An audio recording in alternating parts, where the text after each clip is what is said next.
The First World War dismantled empires and birthed nation-states across Europe and the Middle East.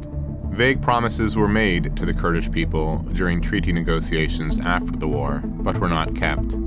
The emerging state of Turkey was too strong, and the victorious British and French were more interested in dividing former Ottoman territory between themselves than in securing Kurdish autonomy. By the time the Treaty of Lausanne was signed in 1923, establishing many of today's borders in the Middle East, the prospects of a Kurdish state appeared to have vanished. The Kurds' traditional homeland, known as Kurdistan, was split between Turkey, Iran, and Syria, which was controlled by the French, and Iraq, controlled by the British.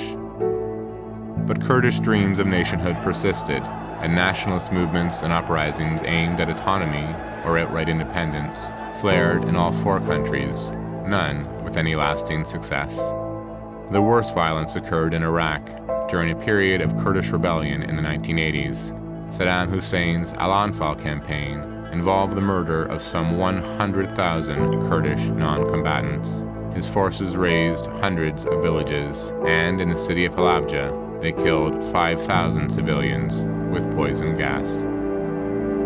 Real progress towards Kurdish statehood, when it came, was accidental, a side effect of the First Gulf War in 1991. After Saddam's army was expelled from Kuwait, Iraq's Kurds and Shias rose up against him, in part because then American President George H.W. Bush had encouraged them to do so. At first, America was unwilling to help the Kurds, but it was shamed into protecting them from future retaliation by Saddam. Along with Britain and France, it established a no-fly zone in northern Iraq to keep the Iraqi military out. The Kurds took advantage of their new autonomy to build a state. They flew the Kurdish flag, not the Iraqi one, established a parliament, held elections, and educated their children in Kurdish instead of Arabic. Their project took another leap forward in 2003, when an American-led coalition toppled Saddam for good. The Americans didn't invade Iraq to advance Kurdish independence, but that's what happened. As the rest of Iraq descended into civil war, Iraqi Kurdistan flourished. It was safe. Construction cranes filled its skylines, building shopping malls and universities. Foreign countries opened consulates in Erbil, the Kurdish capital. Iraqi Kurdistan might have continued on this quasi-autonomous path for years to come, but in 2014, the so-called Islamic State swept through much of Iraq, capturing the country's second-largest city, Mosul, and threatening Erbil. The Islamic State murdered thousands of Kurdish Yazidi men and boys, and sexually enslaved thousands of women and girls. The Iraqi army fled. The Kurds' armed forces, known as Peshmerga, did not. For the Kurds, this underscored Iraq's weakened state and the threat it still posed to their safety.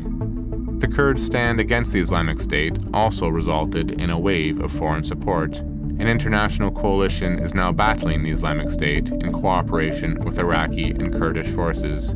Canada is one of several nations providing the Kurds with military aid and training. This may present Iraq's Kurds with an opportunity to take their next steps towards nationhood. Masoud Barzani, president of the Kurdistan Regional Government, makes no secret of his desire for Kurdish independence. He says he will hold a non-binding referendum by November, but numerous obstacles remain.